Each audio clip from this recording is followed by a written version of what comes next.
How's it going, guys? Welcome back to the Silent Patriot. And I'm Julian Hernandez. This is the man, the myth, and maybe in his mind, a little bit of a legend, LaPrentice Sampson. Hey, what's Um, going on? and today we're going to be talking about TAPS, right? What is TAPS? It is the transition something readiness. No, it's the transitional class that all military personnel take before you EAS, before you get off of active duty, right? And we're going to talk about that, what it's about, what it kind of entails, and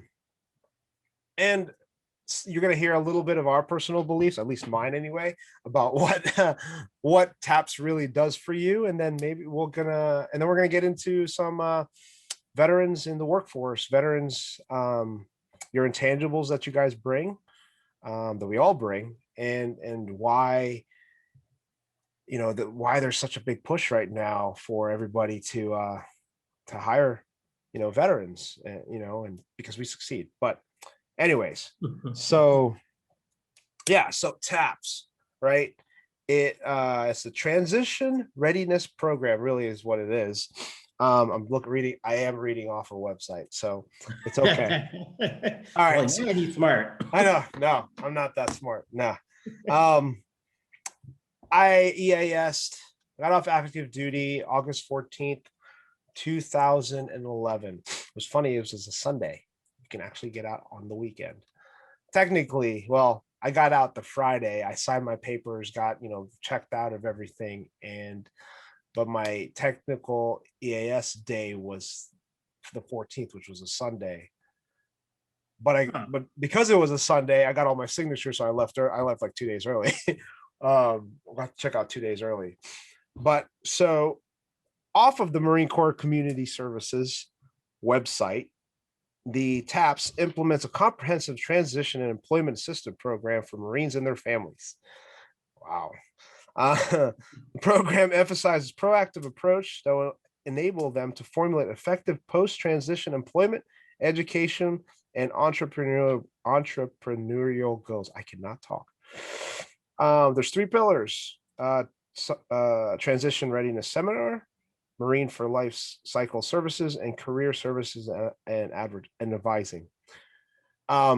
So in the Marine, I'm reading off the Marine Corps because it's what I know. It's obviously I'm a Marine. So there's like a 4-hour mandatory class of financial mandatory class. It talks about banking, credit.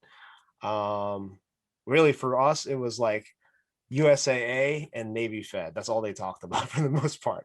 Hey, those are the heavy hitting ones. Yeah, and they're great. Don't get me wrong, they're awesome. But I felt more like it was a sell for pick a bank. You know what I mean? And so I was just like, can we talk about other things now? And but anyway, so they talked about that. And then there's like the Marine for Life Cycle, which is like another group that you can join in as when you get out of the military or get out of the Marine Corps. It kind of helps you keep connected with people. And really what it's for is career readiness, for how do you fix your resume, how to word it, and um obviously educational opportunities and stuff are also there for you. And then so the 4-hour training I told you about was a personal readiness seminar, which again is all the finances. And there's a career and advising service on future post-transition employment, education, career, technical, and entrepreneurial goals. So the problem with when I went through TAPS is that I believe it was like 3 days, to maybe a week. It's been so long. Gosh, I mean, 2011. It's about 10. It was a decade ago, right? And it was just like any other military educational class. Open your mouth. We're going to open up a fire hose right in front of you and just drink, as fast as you can. And so at that point, what I would, well, let me get this out first. When you go through TAPS, you're going to be drinking through a fire hose. Hopefully not. I don't know. I'm just getting from my 10 years ago, but take notes, really pay attention. Some of that stuff is boring, but I didn't pay attention because all I was like, I'm getting out in like 2 months. I'll be good. I got this figured out. Problem is that there's certain, like even for something simple as getting your resume together, there's nuances, there's tricks that you got to put, right? You got to do on there to get HR to actually look at yours. There's looking for certain keywords or whatever that may be. And all that varies depending on the job that you're getting. Yeah, but I agree with you. A lot of people, so I haven't been through TAPS yet. So a couple of things to add in is you want to, if you can, if you know you're getting out, you know your time is coming, the sooner you can do it, the better. Because of course, each branch is different. So if you're able to do it, like in the Air Force, we're allowed to do it up to a year out. So if you know that you're about to get out, jump in it early and see if you can take it a second time, because I can only imagine all the information that they give and the people I've talked to who have gotten out, and who have went through TAPS. They shared several different stories, right? So some people have said, yeah, I had a bunch of great information and I had to go through it again because I learned a lot. And then other people shared how if you don't have your stuff together, that is kind of like a scared straight program. So yeah, absolutely. And if you don't, when you're first off in the Marine Corps, you can take it up to a year out, but no less than 6 months. Well, I took it like 2-3 months before I got out. Most of that's on me because I waited to almost the very last minute to really decide, right? But kind of like what you're saying is like get in there as soon as you can and really pay attention, because if you don't have your stuff together, if you don't have a job lined up, you have even forget the job, just an idea of what you want to do. Like there's not going to be somebody out there like a sergeant or whoever, whoever's above you being like, hey, Hernandez or, Samson, like, what are you doing today? Like they're not going to ask that. There's not going to be that swift kick in the where to get you going to where you want to, you need to go to attain whatever goals you have. Like this is all on you now. Like congratulations, all the times that you've been, sitting there bitching and complaining about how you have, you're tired of getting told what to do. Well, guess what? No one is actually checking up on you, telling you you need to do all that. It's all on you. And it's very easy, especially after you EAS, to just fall in the trap of like, I'm going to take a little vacation, like I take a little break. And if you're like me who did that, you gain like 15 pounds in like a month. Because and I was lucky enough, I had a job lined up. Like I'd already interviewed, I'd already gone through basically a little bit of a training from them. So I knew what I was going to do. I was already enrolled in school. That's that's honestly why I got out.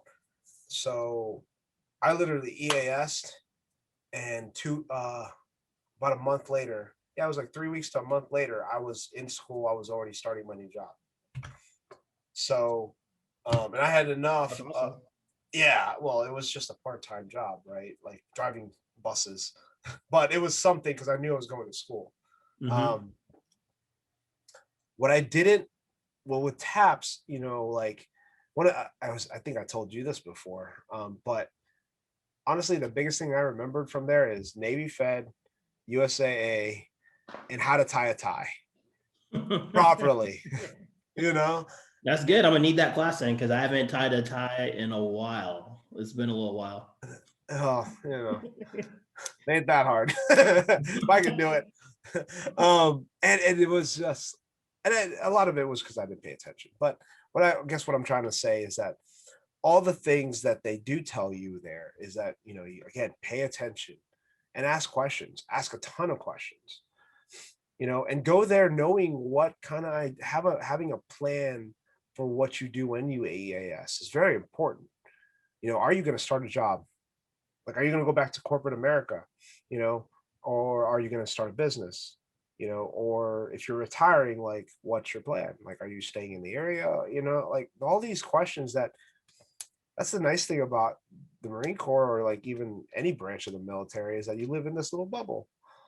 You're not going to get fired, unless of course you do something crazy and you get discharged, bad conduct or whatever.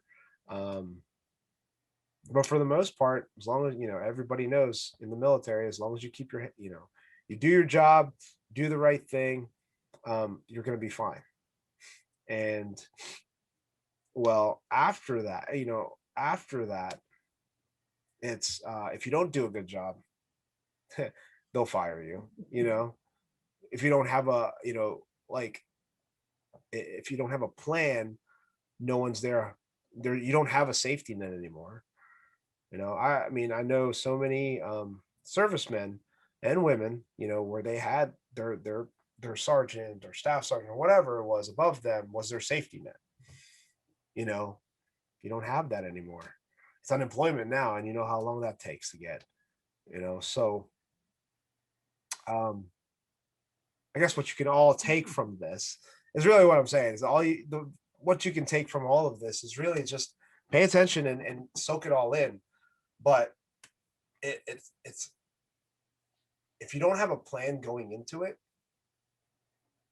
you're one, you're not going to pay attention. Two, like you just don't. There's so much information that it's going to be hard to know what's applicable, what's not. Exactly. That's why you want to do it twice, 2 times. Did it once. Listen to half of it the first time. Listen to the second half.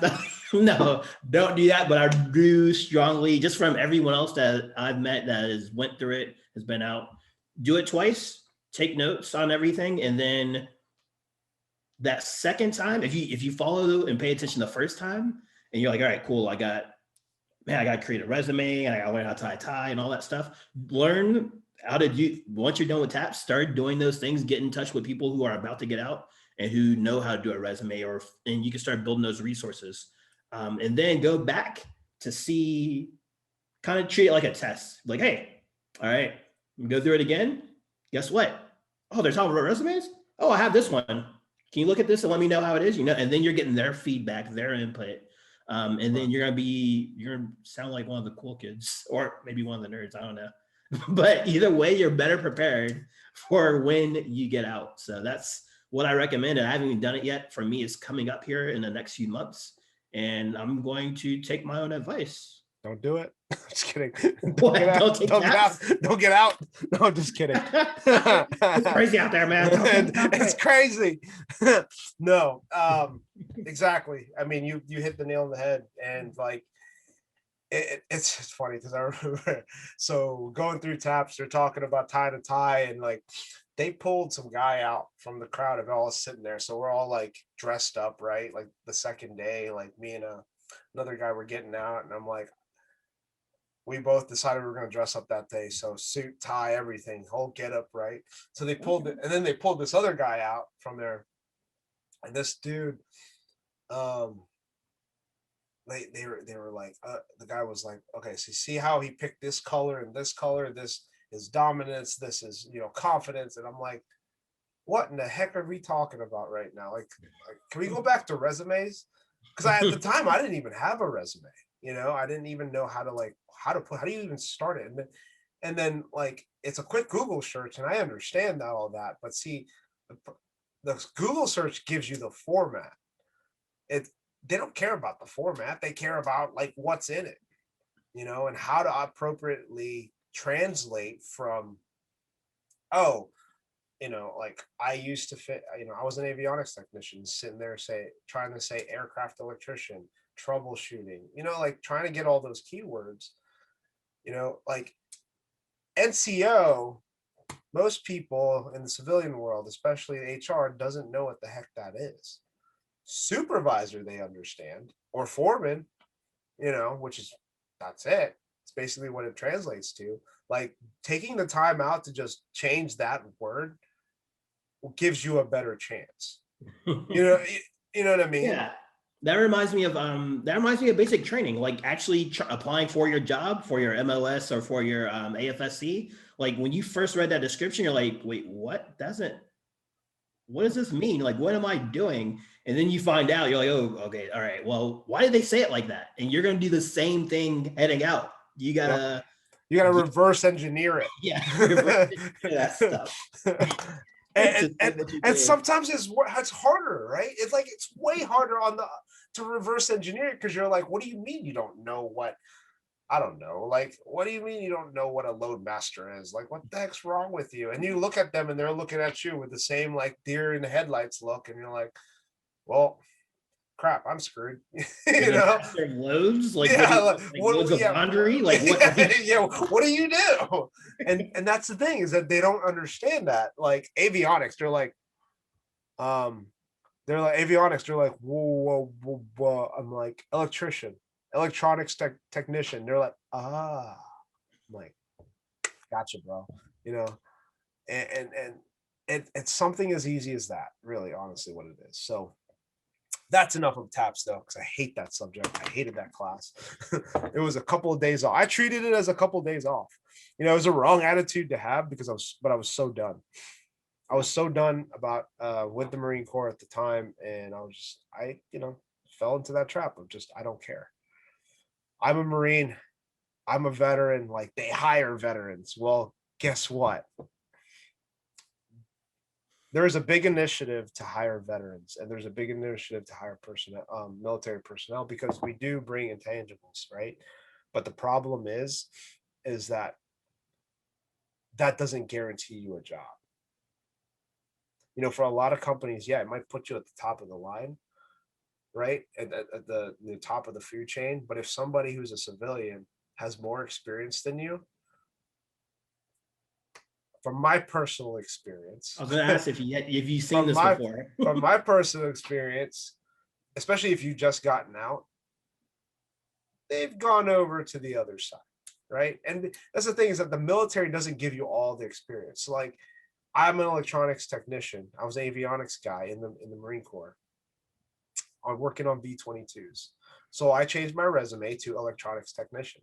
When they start asking you about capacitors and impedance and all these other things that I really did not have to worry about at the time when I was troubleshooting aircraft, as an O level, which is basically component level, I had no clue. I'd forgotten it all. You know, I learned it in like 6 months, and a year after I did boot camp.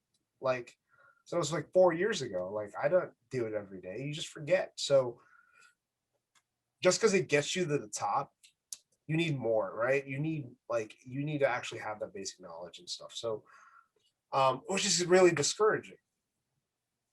It can be, because you're like, because at least when I was in, you hear that, oh man, you're like, you're a veteran now, you're gonna be good, you'll be fine, right? I'm assuming you've heard that too a lot, yeah. Right? Mm-hmm. Yeah, and yes, you are fine. It gets you in the door. It gets your foot in the door. The problem is getting the other foot and the rest of your ass inside that doorway. That's the problem, and so it's not meant to scare you. Now, I'm not saying this to scare you, but what I'm saying is, like, it goes back to being prepared, having your resume together, really understanding, that just because you're a veteran doesn't mean that they're going to pick you over somebody who has the same amount, the same years in the industry. They probably have way more experience than you, to be completely honest. So it sounds like you're saying that you got to actually know your worth. Correct. Because there's negative side. Of course, there's negative sides of that. And then there's positive sides that a lot of people don't see, because being in the military, we have a lot of benefits that a lot of people don't, that we kind of take for granted, right? You don't even think about them because they've been drilled into our heads so much over the years. That punctuality of showing the work up on time, to being clean, neat, and presentable. Like, a lot of people don't always do that. Yes, sir, no, sir, yes, ma'am, no, ma'am. A lot of people, do they do that? I don't know. You tell me. I don't see it. No, not a lot of people do that. I mean, some do. It just depends on, like, where they're from. You know what I mean? Like how they're brought up. Like you can always tell who was brought up that way, who wasn't. You know, it's like when somebody tells me yes sir, no ma'am, or whatever, like they were brought up that way or they were They're in the telling you no, military. Well, no, not me, but I'm just saying in general. Like they say yes sir, no ma'am, and yes, no sir, yes ma'am. Like they either brought up that way or they were in the military. And depending on how I look, if I look at them and they're clean shaven and their hair is all, everything's squared away, I'm like, you were in the military. It's not hard to tell. Um, but again, I guess my point of like we bring so many intangibles, right? Like I think I've said this a million times, but we have the leadership. We're very good. Grace under pressure. We're just very good at handling stress and handling change, which not a lot of people are. And we're punctual, we're respectful, and we take pride in our work. You know, problem is that when somebody who is a civilian and is equally put together, yes, he doesn't have that military service, but is also punctual, takes pride in his work, takes, yes, sir, is respectful. You know, you the veteran, you can't rely just on the fact of your military service to make you stand out. You know, it does, but it doesn't, right? There's over how I don't even know how many veterans are in the United States anymore because there's a godly number. But I guess my point of it is that the veteran status or being a veteran sets you apart from the rest of the United States. But what's going to set you apart from the other veteran trying to get the same job? Right. personality. Well, for somebody with like myself with dry personality, yeah, like how do you do it? I mean, like, so I'm gonna put you on the spot here. So what like if I was hiring, I don't know, what do you for a cook, and you're a veteran. There's three of you guys. There's two veterans and a civilian, and you all have the same amount of experience being a cook. All right. There's two veterans, you and this other dude, and both honorably discharged, both same time and grade, time and service. Everything's pretty much the same. You did the same job. What's going to set you apart? How do you set yourself apart? That's $1 million question. Put it in the comments. I think we'd love to hear what everybody has to say. Yeah, I mean, I got some idea. I'm pretty I'm pretty out there wild with it, so I can be creative with some ideas. Well, let's hear it, my friend. If I know that I have this interview and I know that's coming up to be a cook, and I am a cook, guess what I'm bringing to the interview? I'll cook. I don't know. No, some food. If I'll eat it all myself, I'm like, all right. Hey, what's going on? I have an interview today. Sorry, I'm full. I'm like, I made too much. So I brought some for you. They're like, what is this? So good. There you go. Like, oh, this is, I mean, you can check my resume. It's all right there. Or you just take a bite of this. I mean, to me, I think it does. I'm not saying that that's what you should do at all. Of course, you got to know your audience, but yeah, I think having that creativity, having that, because one thing to always be yes sir, no sir, and answer the questions black and white and be droney kind of like this and monotone and I can get it done and all that type of stuff. But when you're able to bring in you, which is going to be a challenge, especially if you're just getting out of the military, because the military kind of locked that in a box for a little while. Yeah. You're still trying to figure out the combo. Yeah. So it takes a little bit. But I think over time, depending on when you're getting out, you start to build up that personality. You start to bring it back into life. You start watching your favorite shows and doing your favorite things that allows you to bring your best self. And I feel if you're able to bring that to the interview and create openings where you can do that, then I don't know. Oh, excuse me. Possible. Bless you. Well, but the other guy could be doing the same thing. The other guys, the other It's girls be true. doing the same thing. So here's one thing I did was that going through an interview.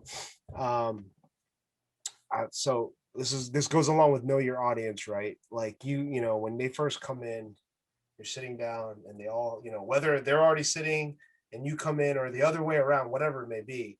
I was fortunate enough to be, they told me beforehand, because I arrived early, they told me beforehand where the interview was. So I just put my resume off to the side. Always bring your resume to an interview, always.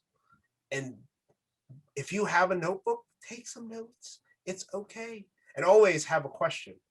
Always have a question to ask them because that shows that you're engaged. You know, and then always know something about the company you're applying for. It's very basic. Took me forever to figure that out. I don't know why, but it did. Hold on, do they teach you this in TAPS? Nope. Not that I remember. All right, well, Yeah. So y'all may want to write that down. yeah, definitely. I learned this because I've known a few HR people since I've been out. And actually you can Google it too. So we can get into a little bit of that, but they so I set, you know, I had my notebook off one side, I had my resume here, I had my pen because I fidget when I'm nervous. So instead of like doing this number, chop in the air, I have my pen and I just twirl it. And I twirl it under the table. So anyways, they asked me, you know, we're going through the interview and I'm feeling great. And they're like, one of the questions that they had always been asked every single time was, you know, where do you feel like you'll be in 5 years? Like what position, da da da da da. And before the interview started, they all walked in. There was one HR female, there was the hiring manager, and there was a supervisor. There's only the female was obviously, you know, female, but like the hiring manager was all clean shaven, right? But the supervisor was all roughed up, like beard, and you know, like, and you know, he's wearing a t-shirt, like, and I'm like, and I was like, well, honestly, I pointed right at the supervisor, and I was like, I want to be in his spot. I want to replace him. And He was like, "You want this? You want some of this?"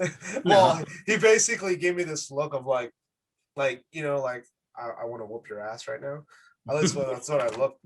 But the hiring manager was like, that was bold, and I was like, oh, I mean, I guess not. You know, I was like, got to do something different. You know, everybody wants. I want this job, just like all the other guys want this job.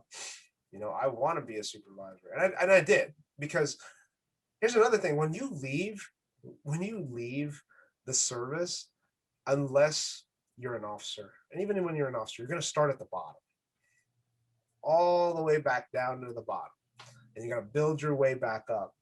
And you think you're going to get any respect because you were in the service and you were 18, 19, 20 years old and you were leading, I don't know, 20 guys? They don't care. They don't know that. They don't see it. You can talk about it all you want to, but until they see it, they're not going to believe you.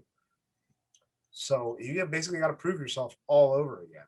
And that's why I say, just because you are a veteran doesn't matter too much, honestly. Um, I don't know. I just wanted to add that because that's the creative side. That's what I did. I've done that in 2 interviews and I've been hired twice. So, hey, It's working. 100% batting average. maybe we'll see. At least that's what I think. Yeah. And it was just like, yeah, it did.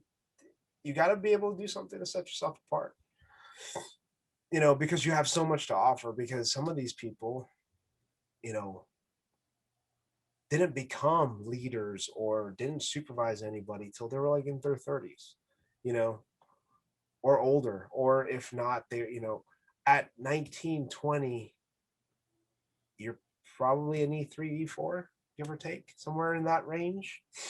And you're probably already leading people. And which is more than we can say for a lot of 18, 19, 20-year olds, um, you know, that are in the civilian world. So you got to be able to, but they don't know that. And you got to show them some another way. So All right. So everything that we've been talking about, I feel has been towards, well, with the taps. We did hit on it a little bit, but yeah. everything we're talking about has been leading to like being like working for someone else. So do we have skills that enable us to work for ourselves or like, I guess, run a business? No. Not at all. Yeah. Not at all. No, yeah. Absolutely. And I a lot of the things that we have, I believe, I mean, tell me if you agree, that the leadership, the stress, the being able to handle stress, the being able to prioritize under stress and knowing what we need to do, what we don't need to do, and actually just a little bit of hard-headedness because we don't ever really stop or quit. All those things lead to, if you want to become an entrepreneur, if you want to build your own business, those are the type of qualities that you need. You got to have a go-getter kind of attitude. And what is it? It's a high percentage of small businesses that get started within the first year to 3 years, they fail. And most of them are what? Capital, capital startup, or just gains, just bringing in a sustainable revenue, right? Well, the great thing about us is that we have such a never quit attitude brought into us that we physically won't quit. We might take a break. We might be like, all right, I need to back off because it's too much, but we always come back to it because I don't really, every veteran I've ever met, every military person I've ever met, like when you ask them, like, will you quit or something along that line, they just look at you like you're the craziest person in the world. Like, what's wrong with you? You know? I mean, what do you think? Do you think we have qualities? Do you think you are going to have the qualities as you're about to get out, and um like, what would you prefer? Work for somebody or start a new business? I prefer to work for myself, and the main reason why is because I don't know. Maybe I'm different, but I don't like being told what to do all the time. Like I've made it to a position. I've made it to a position now, like, and even in the military, of where I'm not being told by many people as much like what I have. Normally, I've gotten into the habit of making decisions for myself and for other people, and guiding people and mentoring people and all that type of stuff. Like I've kind of acquired that skill, and actually I have a love for it. You know what I'm saying? So I love doing that. I like take joy and pride in being able to pass on my knowledge to people to help them better themselves. And so for me personally, to go back to a job, to not be able to do that, to be like kind of have that taken away from you, or you try to give an opinion like, hey, no, what? No, you're just the guy that mops the floor. You don't get paid for your opinions here. Like that would anger me. That would make me furious. Yeah, exactly. Right. But I would say getting out, if you do not have an income coming in, I would take a job temporarily, knowing that I'm taking this job because it's going to give me the skills and or finances I need to build my hustle, to build my business. That's why I'm doing the job. So I'm going to literally go to that job, shut up and color. Yeah, so which brings us to another point that I wanted to throw out. Like, so when I got out of the military, I found a job, right? I'm basically a site project manager for all intents and purposes. I work at a nuclear power plant. And when I started there, here am I, like, I've been out of the military for a few years at that point, and I was like, like, look at me, I'm a veteran, like, I'm a Marine Corps veteran. There's not, I know how to do this stuff. Like, I got so much to bring to this table. Nobody cares about that. Not in the power plant. They didn't care. They didn't care that I knew how to lead people. They didn't care that I was, working on billion-dollar aircraft, and like, I can make a decision, and that all, so because I started at the bottom, all that was stripped from me. And I'm like, and you got to basically sit there and do as you're told, and that's it. A lot of times, at least in some of the things that I've done, um, sometimes it doesn't pay to have initiative.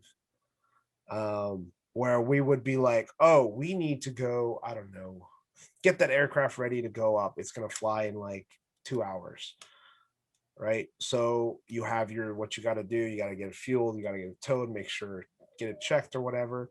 And then sometimes you might have take the extra initiative to do other things. Not in the civilian world. Sometimes they don't do that. And actually people look at you like, what is wrong with you? Why would you do that? Why are you moving ahead? Why are you Yeah, moving forward? Oh my correct. gosh. There Yes. was bases I was working Yeah. at before where I was working with civilians, and they did not like that we were trying to get ahead on work. They're Correct. like, no, you're taking away our time and a half. How are we gonna get our time and a half? How are we gonna get our 2 times over Correct. if you're over Correct. here overworking? Yeah. And you're like, what do you mean you're over? What do you mean? Like, this is part of what they got to do. Like, and and then they look at you like you're crazy. And you're looking at them like they're lazy and nuts, right? But they're not. Like, the crazy thing about it is that, like, you do what you're told and that's it. And it took me forever to really kind of adapt to that. You got kind of it's almost like in the military where you're taking initiative gets celebrated. In the civilian world, sometimes, not all the time, but sometimes that you get looked down on. And I'm like, what's wrong with you people? Like, I'm at a place where people don't want to move up. They're happy being a tech because they make more money than the supervisors. And you're like, what do you mean? What do you mean you're good? You're 22, you're 25 years old and you're okay with being a technician all your life. Well, there's more money in it. And I'm like, like, that's literally what I did. I'm like, what's wrong with you? And we're just not built that way. That, like, as a Marine, as a an airman, soldier, Navy dude, a sailor, like, we're not built that way. Took me a minute. My dad's gonna kill me for that one. You're better than me. Last time I said army guy, or did I said army guy? So You did, and like, my brother saw that, so, and he laughed.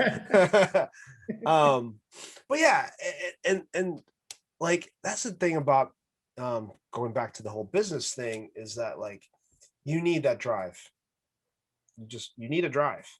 Um, and for a lot of entrepreneurs, that is like, what is your why? That is the question, right? It's the same thing. What drives you to achieve, or to to do what you're trying to do?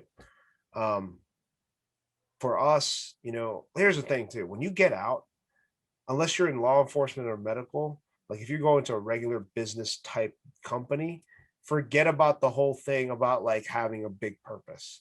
Like, you'll never stop trying. I do not try to take the void that the military leaves, because it gives you a purpose, right? There's going to be a void when you get out, and stop trying to take the civilian job and try to equate that to the same level, same pedestal that serving your country basically leaves on you. Does that make sense? Um, because, like, working at, if you're if you get out and you're a garbage, you work for the trash company, it's going to be really hard to place the same type of level of, you know what I mean? That's a really extreme example, but that is a really extreme. like, for me, like, working on a nuclear power plant, what, so we can make money, so we can provide electricity, like, it doesn't equate the same way in my head. So that's where trying to figure out, knowing why you're doing it, whether you're going and finding a regular job or building a business, knowing why you're doing it, that's what's going to fulfill. Like, for me, it's my kids. I have my own business. I do it for my kids, so that way I can stop trading my time for money, which is what any business is, what any working at any company is you're trading time for money. And so yeah, so that's why I do it. And so with that being said, like, you know, having the leadership skills that we get is a big deal, because if you start your own business, you're gonna eventually, once you start growing it, you're gonna you're gonna have to know how to direct people, how to make the decisions, how to do what's in the best interest of the company or whatever it is you're doing. Well, these civilians would most likely, you probably hire civilians or even some veterans. They're going to look at you like, okay, for veterans, it's going to be easy to be like, all right, what's next? And you just tell them and they'll just go do. For civilians, we're going to go here, and you might have to hold their hand just a little bit more. So, yeah, I don't know if you have any thoughts about that. No, I Put agree you on with the you. spot. No, I'm not. I'm just guessing. Yeah, I'm pretty sure the same thing is going to apply. You're going to have to, not only that, you're going to have to be able to have the vision. And a lot of times we're in the military, how we're taught to kind of can you see what's going to happen next? And this is going to happen and this is going to happen. So you got to sometimes open up and create a vision for the people who are working for you or working, they're working alongside of you, and give them that vision of what's going to happen, what the future holds for the company. And when they see that, and it doesn't have to be very super specific. In fact, the more vague it is, they can put in the details, right? And then they'll be like, you're like, oh my gosh, we're going to take this company to the next level. They're like, yes, the next level. That means we're going to get new, and they're going to start filling in all these other things. Yep. Like, The next level could mean that you're just getting them new computers. But the next level. We're going to the moon. And they're like, exactly. No. You got people lining up like, I don't know how we're going to get on there, but I'm just going to. I trust him. I'm just going. Yeah. He has a vision. I'm following him, man. And Elon Musk is a great example. It is a great example of that, of like someone who puts out a vision of something so big and so grand, and people are just following behind him. And then they're like, what do we got to do to make it happen? They don't even know the how, but they have a vision on making it happen. Well, and that's one of the things that I think we have as veterans have an advantage over, is what we know. Well, for the most part, I think we know how to motivate our guys. We know how to connect with our guys, right? Because you gotta to have a level of trust with somebody who's watching your back. You need to know how to connect with them on some type of level, not just mentally, but also psychological, emotionally. You need to be able to connect with them. And you got to know them. I've been with a company where their version of caring for their people was that they were paying you and you should have been happy. And I'm like, no, that's not it. Versus where, like, in that company when I was running in that company, when I was running things, I was, not to toot my own horn, I had some guys who just wanted to work with me.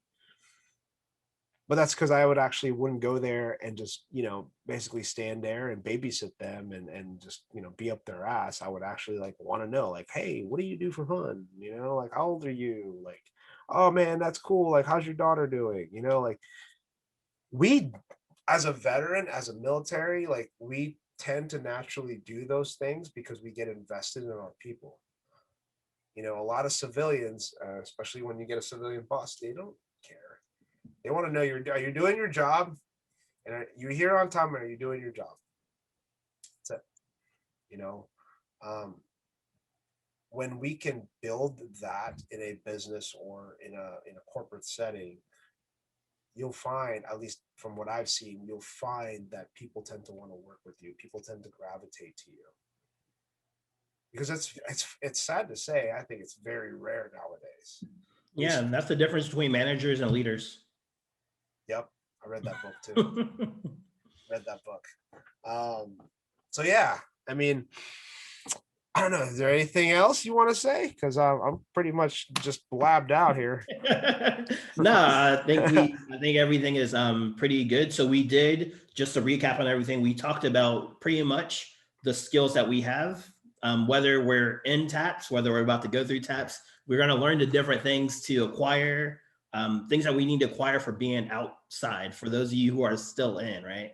And it's always good to know that we have more skills than we're given credit for, and that even though we have those skills, they aren't always applied when it comes to going for a job, right? So not all those things are applied, but you need to know your worth. And because of that, if you truly know your worth, know what you're capable of, and know what you bring to the table, you actually can make a decision on if you want to go work for someone else, or if you want to work for yourself and be, well, I think both, you're working for yourself, right? You're not getting paid to go give it away, right? Yeah. But do you want to work for a company pretty much, or do you want to own your own company? And being able to have those skills, knowing what those skills are and what you want to do, and knowing that why, like Julian said earlier, will help you when it comes to what you're going to do next. Yep. Absolutely. That's a good summary. You should just sum up everything. No. Well, anyways, guys, we appreciate you guys. We really thank you guys for listening. If you haven't already, hit the like button, smash the like button, hit the subscribe button also. And yeah, we will see you guys later. Yep. Take care.